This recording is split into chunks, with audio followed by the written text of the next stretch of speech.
ఒకప్పుడు ఫ్యామిలీలల్లో సో వాళ్ళ భర్త కానీ వాళ్ళ ఇంట్లో ఎవరన్నా మనిషి సింగరేణి జాబ్కి వెళ్తురు అంటే భయం పడుకుంటా బతుకుతుండే అంటే వస్తాడా రాడా అని. ఓకే కాదు ఈ అన్ననేమో ఉందంటుండు ఈ అన్ననేమో లేదంటుండు డిఫరెన్స్ చూద్దాం. వాస్తవం ఏంటంటే ఇప్పుడు కూడా అదే సిచ్యువేషన్ ఉంది.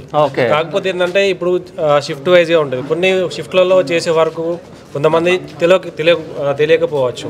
కొంతమంది నేను యాజ్ ఏ కోల్కతాగా 5 years నుంచి చేస్తున్నాను.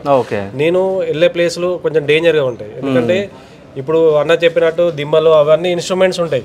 పెల్టేలు కానీ తర్వాత ఇన్స్ట్రుమెంట్ ఒక 5 meters ఒక లోడ్ తీసుకోవడం కానీ 10 tons లోడ్ తీసుకోవడం కానీ అంటే స్టోన్లో మనం ఎంత లోడ్ తీసుకోవాలి అనేది ఒకటి ఉంటుంది దానిలో. దానివల్ల మనకి ఇండికేషన్స్ ఉంటాయి. ఆ ఇండికేషన్స్ ద్వారా మనకు తెలిసిపోతుంది. కానీ ఒక్కొక్కసారి ఏమైతుంది అంటే ఒక 10 meters హైట్ నుంచి వచ్చినప్పుడు మనకి ఇండికేషన్ తెలియదు, సడన్ గా పడిపోతుంది. అప్పుడు ఈ ప్రమాదాలు సాధారణంగా జరిగిపోతాయి. ఇప్పుడు సైడ్ ఫాల్ అనేది మనం అది బంపింగ్స్ వస్తుంటాయి. మనం ఎట్లా అంటే బయట సడన్ గా ఇప్పుడు ఓపెన్ కాస్ట్ బ్లాస్టింగ్ జరిగినప్పుడు ఏదైతే వైబ్రేషన్స్ వస్తాయో సేమ్ యాసిస్ ఇలా లోపల కూడా వైబ్రేషన్స్ వస్తాయి. ఆ వైబ్రేషన్స్ వచ్చినప్పుడు ఆ సైడ్ లో ఎవరైనా ఉన్నప్పుడు వాళ్ళకి దెబ్బ తగిలే ప్రమాదాలు ఉంటాయి. ఇందులో ప్రతి పని ప్రమాదమే. బయట బ్లాస్ట్ అయినప్పుడు పక్క ఇక్కడ లోపల అదురుతుంది, అదిరినప్పుడు పడే ఛాన్స్ ఉంటుంది. అది అంటే ఎప్పుడన్నా భయం అయిందన్న అంటే నువ్వు జాబ్కి వచ్చేటప్పుడు లోపలికి వెళ్ళేటప్పుడు కానీ ఇట్లా ఆ రోజు భయపడే సిచ్యువేషన్ ఉన్న రోజు ఏదన్నా ఉండేనా మీకు? ఓకే అంటే మేము డేంజరస్ ప్లేస్ లో ఇప్పుడు ఒక వర్క్ జరగాలి, ఈ మైన్ నడవాలి. ప్రజెంట్ ఈ మైన్ నడవాలి అంటే ఇంతకుముందు అన్నయ్య చెప్పినటువంటి ప్లేస్ లో ఒక ఓవర్మెన్ చనిపోవడం జరిగింది. ఆ ప్లేస్ లో అది క్లియర్ చేస్తే ఈ మైన్ సర్వైవ్ అవుతుంది.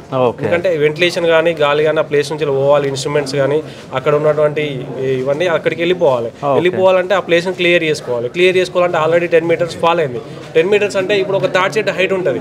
థర్డ్ సెట్ హైట్ అంత హైట్ కి సపోర్టింగ్ సిస్టమ్స్ కానీ ఉండయి.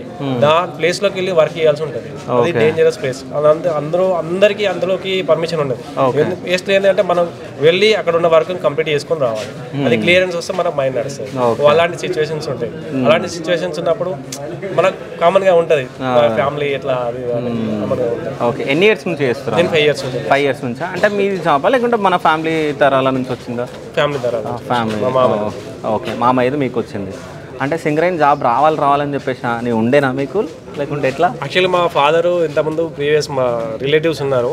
మా ఫాదర్ కూడా ఇందులోకి రావాలని అనుకున్నాడు. అవకాశం వచ్చింది.